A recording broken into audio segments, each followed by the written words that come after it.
ঝড় বৃষ্টির তাণ্ডবে স্তব্ধ জনজীবন, বজ্রাঘাতে মৃত 2। আবহাওয়া দপ্তরের পূর্বাভাস আগেই ছিল। সেই মতো তীব্র গরমের পরেই নিম্নচাপের প্রভাবে প্রাকৃতিক দুর্যোগ পুরুলিয়াতেও। হলুদ সতর্কতা জারি রয়েছে এই জেলায়। টানা বৃষ্টির জেরে জলমগ্ন জেলার বিভিন্ন প্রান্ত। বড়াবাজার ও পাড়ায় বজ্রপাতে মৃত্যু হয় 2 জনের। তারা হলেন বড়াবাজার থানার বাজরা গ্রামের রাজমিস্ত্রি আনন্দ মাঝি ও পাড়ার ভালাগোড়া গ্রামের ইটভাটার শ্রমিক আরশাদ আনসারি। শুক্রবার বান্দোয়ান, মানবাজার ও বলরামপুরে শিলাবৃষ্টি হয়।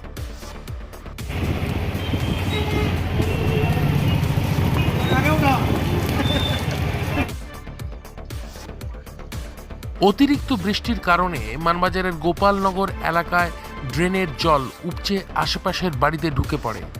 ক্ষুব্ধ এলাকাবাসীরা করেন অবরোধ। ক্ষোভ উগরে দেন এলাকার বাসিন্দারা।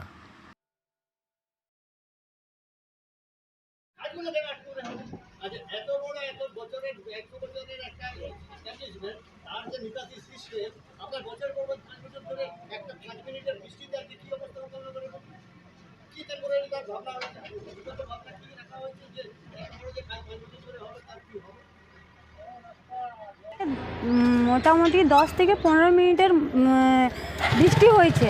সেই বৃষ্টিতে আজ প্রতিটা বাড়ি মানে ড্রেনের জলে ভর্তি, কেননা ড্রেন ঠিক মতো পরিষ্কার হয়নি। আর বাড়ি ভাঙা কাজ চলছে। এইভাবে দিনের পর দিন ড্রেনের ইয়াতে জমা হয়ে গেছে। সেই ইয়াতে ড্রেন একদম ভর্তি হয়ে গেছে। এবারে প্রতিটা বাড়িতে ড্রেনের জল, নর্দমার জল ভর্তি হয়ে গেছে। সেই কারণে কি হচ্ছে না, আমাদের টিউবওয়েলের জল, পাম্পের জল, সব জল, খাবার জল নষ্ট হয়ে গেছে। মানে জলগুলো একদম ড্রেনের জল বার হচ্ছে। এখন আপনারা কি চাইছেন? এখন আমরা চাইছি ড্রেনটা যাতে একদম প্রথম থেকে একদম ক্লিয়ার হয়, ড্রেনের জল ঠিকঠাকভাবে যায়। তাতেই আমাদের জল, আশা করি ওইটার সময় লাগলেও জল পরিষ্কার হবে। কিন্তু এখন যতদিন না আমাদের এই পরিষ্কার হচ্ছে, ড্রেন পরিষ্কার হচ্ছে বা আমাদের পাম্পের জল পরিষ্কার না হচ্ছে, ততদিন আমরা চাইছি প্রতিদিন যেন 3 বার করে জল দেওয়া হোক, খাবার জল।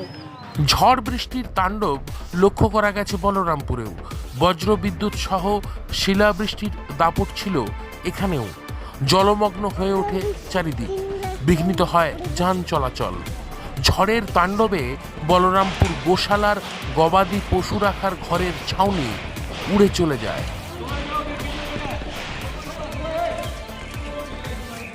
এই ঝড় বৃষ্টিতে আমাদের গোশালার সম্পূর্ণ চালাটা মানে ঘূর্ণি হাওয়ায় তুলে নিয়ে একদম 1 কিলোমিটার দূর পর্যন্ত ফেলাই দিয়েছে। এখন পজিশন খুব খারাপ। এবারে এই ক্ষতিপূরণটা কেমন কি করা যায়, এবার আমরা ওটা নিয়ে চিন্তা ভাবনা করছি বাইরে। কিন্তু বাস একটাই জিনিস ভালো হয়েছে, গায়ের কোনো ক্ষতি হয় নাই, আর কোনো মানুষজনের কোনো ক্ষতি হয় না, কারো কোনো জিনিস ড্যামেজ হয়নি। ওইটাই বাস একটা বড় কথা।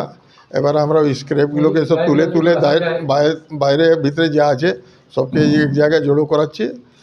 এরপরে আমরা মিটিং করে নিয়ে ডিসাইড করব কি ফার্দার এটাকে কি হিসাবে ফার্দার ঠিক করা যায়।